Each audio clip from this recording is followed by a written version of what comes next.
Yep. So can you just give us a name and tell us a little about yourself? My name is Wiki. I've been with Wandana or the Inala service actually for 4 years, but when Wandana opened up 3 years ago when I came over from the Castle Hill Centre, which is an extension to where Wandana is today. Okay, and can you tell us a little bit about Wandana and what it is that you do here? Wandana is a day program service for all our disabled clients. They come here for activities and programs we create for them. They're chosen by them or their carers, so they have activities on base or out in the community. Okay, and what kind of activities do they perform out in the community? We do, there's a group that does Meals on Wheels for the Hornsby area. A group goes out there. Then there's groups that go out to various disability centres that offer sensory for them. Then there's just a general community access, whether some like to go shopping, some like go to the parks, out to areas where the beach and everything. It's just getting them out and about in the community. And what's the kind of general feedback from the community about that? Like, is it a good service? We do have a lot of general public coming up and complimenting us with our care of our clients. So it's really Just say that again. Say that again. we do have community members coming up to us and complimenting us about the care we give our clients, which is really good for us because what we do for them is everything we try and care for them as much as they possibly can. So it's for them more than it is for us. So. And are all your clients able to participate in these community events? Most of them can, depending on their disability, and whether there's restrictions to what they're able or permitted to do. But most of them do take part in some activity out in the community. Okay. And so, how does Wandana support these clients with less mobility?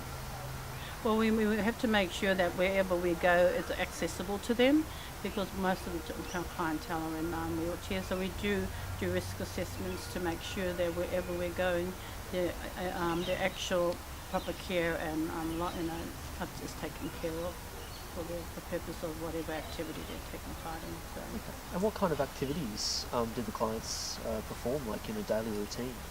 We got cooking. There's all different groups. We have cooking activities, art and craft. We do exercising. Different ones have exercises, a routine that they need to do on a daily basis. Like I said, like in the community access, there's movies and shopping and park recreational type activities. Sometimes we go to special events that are on. It just depends on what it is, and if the clients and the carers ask for it to be able to be done. So yeah, it's quite a lot for them. Nice. So, could you give us an example of like an activity or a festival that they partake in, or? On occasion, there's a music festival that comes out every year. There's a small group of our disabled clients that really like the music, so they go to that. More to observe this. They don't really participate in the festival. It's more to get into the environment and observe and enjoy the atmosphere. Okay, so it sounds like quite a good cause to be a part of. How can someone be involved in volunteer services to do with Wandana? It's just a matter of going onto our website. Careers are always Wait for that truck. Do you want me to ask you a question? Yeah, again? yeah, ask it. Yeah, sure thing. We're pretty close to the highway. Yeah. You Yeah. can sort of hear cars, but I'm like, That's is that the okay. wind? Okay, go. So, it sounds like a great cause. How can someone be a part of this? How can they volunteer? The Inala website covers all our day program services and any residential care and that's available to any clients out there, let alone any employees wanting to look into the employment sector. And it's a matter of just going on our website. They have the careers posted, of course, but if you're interested in voluntary work, it's just a matter of contacting the office, and anywhere of any part of the services out there, the day programs or residential, usually through conversing with the our CEOs and everything, I'm sure they're accepted. And I understand this would be a very rewarding service. Could you give us an example of like how it's been rewarding for you? I find a lot of the time when, especially new clients come in, it's very daunting to them having to make a new connection with people they don't even know.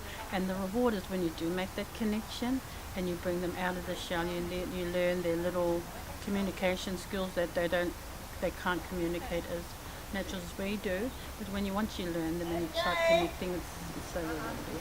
And just to see that smile on their face is good enough for me. And so for someone who has someone that could be a potential client, how long is the waiting to get them in, and like There's what not- process do they have to I undertake? don't think there is a waiting list. I think as long as they're interested, we've got three centres that's available to them, depending on their the disability. Because what it is, our organisation doesn't actually. It's there to actually envelope them their actual abilities. It's not to actually. What we actually do is actually encourage their ability and not the fact they have a disability. So that's the main, I think, goal for us to do is find the abilities which they have, and we just encourage those along. So, in terms of individual support to figure out what those abilities are, what kind of how do you go about doing that? It's just individual face-to-face contact you have with them, learning the communication skills. Because a lot of the time it's the communication skills that you need to learn, and once that you get through those barriers, they tend to get a lot of interest in participating quite openly after that. So, yeah. That's great. Well, thank you very much for all the Thank you. questions we have for you today. Okay, thank you. Thank you, that's great. Hey, buttoned up. And cut. Oh, sorry.